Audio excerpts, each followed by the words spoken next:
Halo, pecinta ayam KT dimanapun berada. Selamat datang kembali di Kandang Lintas. Kali ini kami akan membahas bagaimana penanganan atau perawatan indukan ayam KT yang bertubuh kecil atau terlalu pendek. Secara valuable memang ayam KT yang bertubuh kecil atau pendek memiliki harga yang akan semakin tinggi daripada ayam KT yang berkaki panjang atau long legs. Namun di balik itu perawatannya sedikit berbeda dan sedikit agak rumit ya dalam hal produksi seperti kawin, bertelur, dan menjaga anak. Kali ini kami akan membahas proses produksinya ya, proses kawin. Pertama, pemilihan pejantan ya. Pejantan untuk indukan ayam KT yang bertubuh kecil atau terlalu pendek, jangan sekali-sekali diberikan pejantan yang bertubuh jumbo atau yang gede. Karena memang ada ayam KT itu yang bertubuh kecil, ada yang bertubuh jumbo gitu. Kenapa tidak bertubuh jumbo? Karena ketika proses kawin, kemungkinan besar itu akan sangat sulit sperma itu masuk ke dalam alat produksi si betina, karena tubuhnya yang besar dan betina yang bertubuh kecil itu akan sangat sulit sekali itu, dan hampir 90% itu telur itu tidak ada yang fertil gitu, jadi infertil semua gitu. Lalu bagaimana penanganannya? Di Kandang Lintas kami menjodohkan betina indukan yang bertubuh kecil atau yang pendek dengan pejantan yang bertubuh pendek juga. Walaupun secara alami mereka agak sulit juga untuk melakukan kawin. Untuk itu kami melakukannya dengan bantuan, bisa dengan inseminasi buatan atau dengan kawin duduk. Dari kedua metode tersebut, kami menyarankan untuk melakukannya dengan kawin duduk. Karena kalau kawin duduk itu persentasi keberhasilannya itu lebih tinggi daripada inseminasi buatan gitu. Karena di inseminasi buatan itu banyak faktor-faktor yang membuat embrio ayam itu tidak begitu normal gitu. Ya, kemungkinan dia nanti bisa mati di dalam cangkangnya, atau ketika dia menetas akan banyak hal-hal buruk yang terjadi terhadap anak ayam tersebut.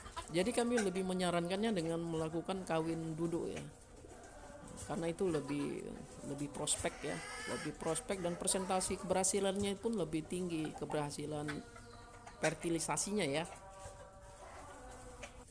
Untuk kawin duduk ini syarat-syaratnya ya, si pejantan tuh harus benar-benar sangat-sangat birahi ya. Jadi begitu si betina diturunkan, si pejantan langsung sigap menaiki si betina, dan proses kawin pun akan berlangsung.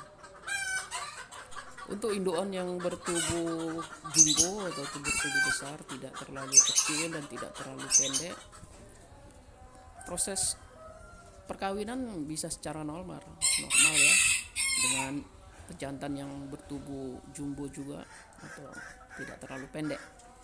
Jadi tidak perlu inseminasi buatan dan tidak perlu kawin duduk, cukup dijodohkan. Ketika mereka sudah jodoh, nanti akan melakukan proses kawin. Selanjutnya penanganannya yang sedikit ribet ya, rumit gitu, ketika si indukan bertelur gitu. Indukan ayam KT yang bertubuh kecil dan sangat pendek ini biasanya jumlah telur yang akan dihasilkannya sekitar 11 atau 9 butir gitu ya. Ketika dia akan mengerami telur itu akan sangat-sangat sulit, itu akan terkapar dia semua gitu. Nah, di Kandang Lintas kami mengakalnya dengan memasukkan telur-telur tersebut ke dalam mesin tetas. Nah, jadi proses pengeraman itu dilakukan oleh mesin dengan pemanasan oleh listrik. Setelah telur itu mengalami pengaraman selama 18 atau 19 hari, itu akan kami lihat kembali dengan melakukan penyenteran. Ketika dia sudah piping atau menembus kulit ari di dalam telurnya, itu akan kami pindahkan ke induan yang mengeram tadi. Nah, jadi itu akan kami pindahkan. Jadi proses pemecahan cangkang itu dilakukan oleh induan asli gitu. Nah, namun tidak sepenuhnya kami lakukan itu juga gitu. Kemungkinan juga kami akan melakukannya ketika si anak ayam itu menetas di dalam mesin tetas gitu. Setelah dia menetas, nah itu baru kami masukkan ke dalam induan aslinya yang saat itu sedang mengeram. Nah, proses itu harus mempunyai timing yang tepat gitu. Artinya kapan si induan menetas, kapan telur itu masuk mesin tetas itu harus disesuaikan gitu. Nah, sementara si induan kita berikan telur palsu ya, telur yang tidak fertil atau infertil. Jadi dia mengerami telur yang infertil selama mungkin sampai telur-telur yang di mesin tetas itu menetas.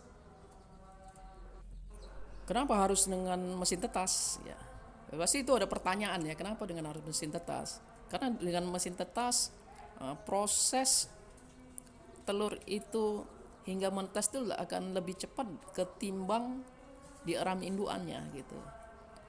Nah, jadi misalnya induan per 2 hari nelor masuk mesin tetas, per 2 hari nelor masuk mesin tetas. Nah, ketika nanti menetas per 2 hari dia akan keluar langsung masuk ke induannya. Nah, itu akan lebih cepat gitu. Jadi proses induannya akan mengeram itu kan agak lama itu. Nah, jika kita percepat dengan mesin tetas, begitu induan mengeram baru sekitar 3-4 hari, nah dia sudah mendapatkan anak gitu. Nah, jadi itu gunanya juga kami menggunakan mesin tetas. Nah, semata-mata ya untuk proses cepat, juga ya untuk telur itu lebih banyak menetasnya ketimbang tidak. Nah, karena induan ayam kati yang bertubuh kecil dan sangat pendek itu kemungkinan tidak bisa mengcover suhu yang ideal untuk telur agar menetas. Setelah telur-telur di dalam mesin tetas itu menetas semua, si induan pun akan mulai bosan untuk mengeram ya, mendekam gitu dia. Dia akan keluar membawa anak-anaknya turun. Nah, di saat seperti itu pun dengan jumlah anak yang begitu banyak, si induan akan sangat-sangat repot untuk menyelimuti anaknya atau mendekam anaknya ya. Memeluk anaknya itu tidak bisa sekaligus gitu. Nah, di kandang lintas kami menggunakan ruangan khusus ya, atau box. Kandang box gitu yang punya penerangan dan punya suhu yang ideal gitu. Sehingga si anak pun tidak terlalu kekurangan kehangatan gitu, sehingga tetap bisa beraktivitas seperti biasanya dan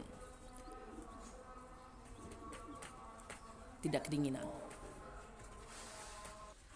Jadi demikianlah pembahasan kami tentang penanganan atau perawatan ayam kati induan yang bertubuh kecil atau berkaki pendek.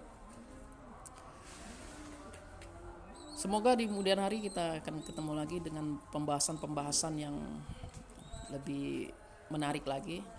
Dan jangan lupa tolong di subscribe channel Kandang Lintas. Terima kasih.